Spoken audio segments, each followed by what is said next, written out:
Doctors, specialists, as well as students in the medical fraternity from Limpopo and other provinces are volunteering their time and expertise to hold a series of primary health activities in the Waterberg area of Limpopo.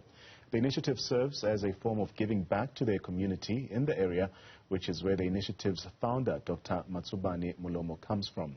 He joins us now to discuss the motivation behind this project. Dr. Matsobane, a pleasure to have you this afternoon. Tell us a bit more about the La Luz World Project. I mean, this sounds like a very exciting NPO, considering some of the activities that you'll be taking part in. How did it all start? Firstly, I would like to greet yourself and the viewers. The initiative, it has a long way. 2012, I believe, I went to Cuba. The aim, it was to study medicine, but when I arrived in Cuba, I saw a different culture.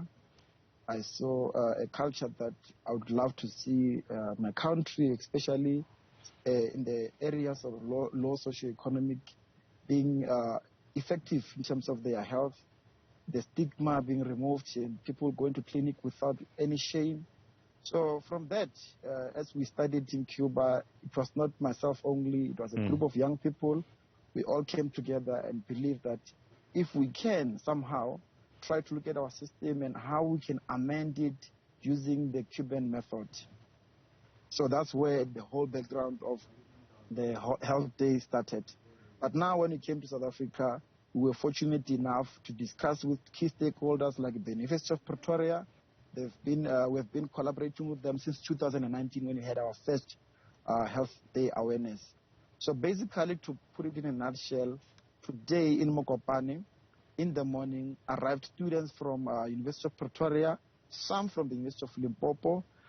We also had volunteers, colleagues of mine, first year interns, second year interns. They drove all the way from different provinces to join us when we give people of Mokopane and still stay up best medical care for free when a patient takes time with a doctor without being in a hurry. So that's what exactly was happening today. And as we speak, we are wrapping up in different clinics. I've got information that we have been operating today in 12 clinics, and we still awaiting the report per clinic.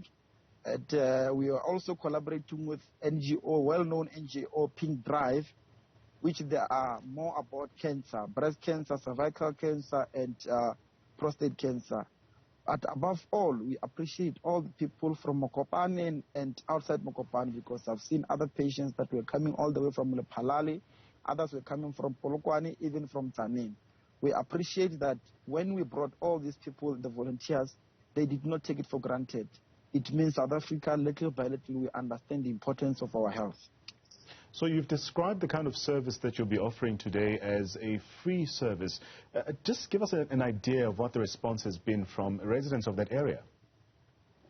The response has been quite good, because at some clinics I was told that there were patients waiting for our doctors because we were a little bit delayed in terms of transportation, moving students and volunteers from our assembly area to the clinics.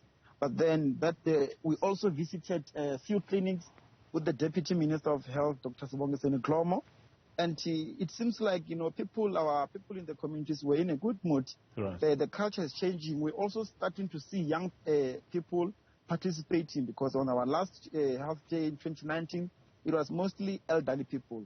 Today we had young people amongst us. Let's speak about the Waterberg area. I mean, this is generally a mining district and has many people, particularly from disadvantaged communities, which are often affected by terminal illnesses and are unable to even access primary healthcare services, inclusive of specialists. Please explain further the situation in that area. The situation is bad. I mean, like if you can recall, especially when you say terminal mostly is not only HIV. We talk of types of cancers that people you find themselves at the terminal stage. But that is an indication to say, Limpopo, we need to work together with government.